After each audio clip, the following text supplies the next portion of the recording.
इराणमध्ये जे काही घडलं ते खूप धक्कादायक होतं. कारण की त्याचे परिणाम फक्त इराण, अमेरिका, इस्रायल इथेच नाही, तर भारतात देखील उमटणार आहेत. या घटनेनंतर मात्र इराण शांत बसणार नाही. तो अमेरिका आणि इस्रायलला प्रत्युत्तर देणार. आज इस्रायलमध्ये परिस्थिती इतकी भयंकर, लोक रस्त्यावरती उतरून या गोष्टीचा निषेध व्यक्त करतात. लोक हे देखील म्हणतात, याचा बदलात जरूर घेतला जाणार. अयातुल्ला अली खमनी यांच्या संभाव्य निधनाच्या दाव्यानंतर मध्य पूर्वेपासून भारतापर्यंत आणि जगभरात एकाच वेळी भावनिक आणि राजकीय वादळ उठले आहे. अधिकृत पुष्टी अद्याप स्पष्ट स्वरूपात समोर आलेली नसली तरी विविध माध्यमांमधून, आंतरराष्ट्रीय वृत्तसंस्थांमधून आणि काही जागतिक नेत्यांच्या वक्तव्यांमधून निर्माण झालेल्या वातावरणामुळे परिस्थिती अत्यंत तणावपूर्ण बनली आहे. इराणमध्ये अनेक शहरांमध्ये लोक रस्त्यावर उतरले आहेत. काही ठिकाणी शोकसभा होत आहेत, तर काही ठिकाणी संतप्त घोषणांनी वातावरण भारलेले आहे. अनेकांच्या डोळ्यात अश्रू आहेत, पण त्याचवेळी चेहऱ्यावर निर्धारही दिसतो आहे. खमनेई हे केवळ एक राजकीय पदाधिकारी नव्हते, तर इराणच्या इस्लामिक प्रजासत्ताक व्यवस्थेचे सर्वोच्च धार्मिक आणि राजकीय मार्गदर्शक होते. 1989 पासून त्यांनी सर्वोच्च नेते म्हणून जबाबदारी सांभाळली. 4 दशकांच्या या कालखंडात त्यांनी निर्बंधांचा सामना केला, अणु कार्यक्रमावर ठाम भूमिका घेतली आणि मध्य पूर्वेतील राजकीय समीकरणांमध्ये इराणला एक प्रभावी शक्ती म्हणून उभे केले. त्यांच्या नेतृत्वाखाली इराणने अमेरिकेविरुद्ध आणि इस्रायलविरुद्ध कठोर भूमिका कायम ठेवली. त्यामुळे त्यांचे समर्थक त्यांना प्रतिकाराचे प्रतीक मानतात, तर विरोधक त्यांना कठोर धोरणांचे प्रतिनिधी समजतात.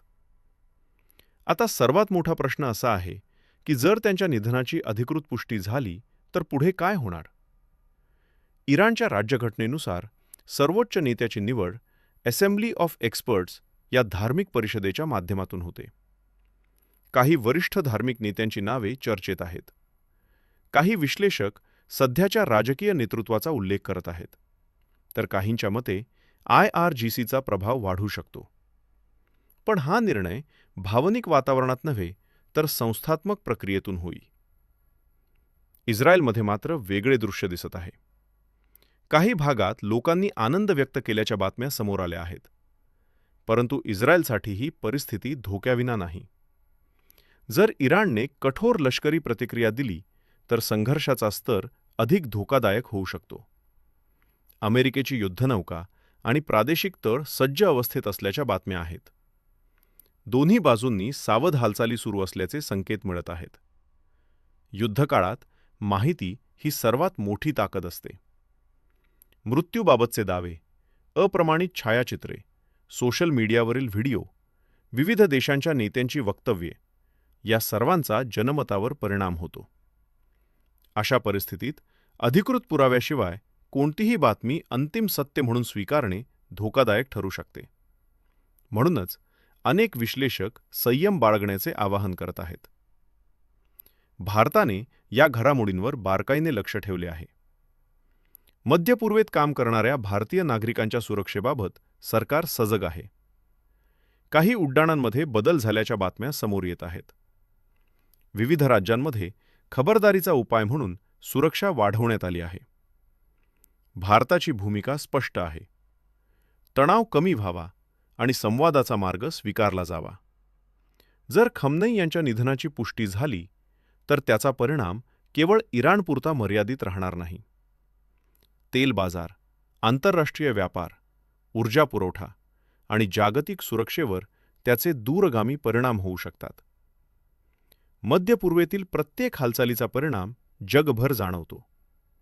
त्यामुळे पुढील काही दिवस अत्यंत निर्णायक ठरणार आहेत. इराणमध्ये दिसणारा भावनिक उद्रेक आणि इस्रायलमधील प्रतिक्रिया यामध्ये मोठी दरी आहे. एका बाजूला शोक आणि संताप, तर दुसऱ्या बाजूला समाधान आणि रणनीतिक विजयाची भावना. परंतु वास्तव हे आहे की संघर्ष वाढल्यास दोन्ही बाजूंना मोठी किंमत मोजावी लागू शकते. खमनेई यांचे समर्थक त्यांना अडिग नेता म्हणून पाहतात. त्यांच्या भाषणात त्यांनी अनेकदा म्हटले होते की व्यक्तीपेक्षा राष्ट्र मोठे असते. त्यांनी संघर्षाला कधीही घाबरू नये असे आवाहन केले होते. पण आता परिस्थिती वेगळी आहे. नेतृत्व बदलाच्या उंबरठ्यावर उभे आहे. प्रश्न असा आहे की पुढील नेतृत्व अधिक आक्रमक भूमिका घेईल की संवादाचा मार्ग स्वीकारेल.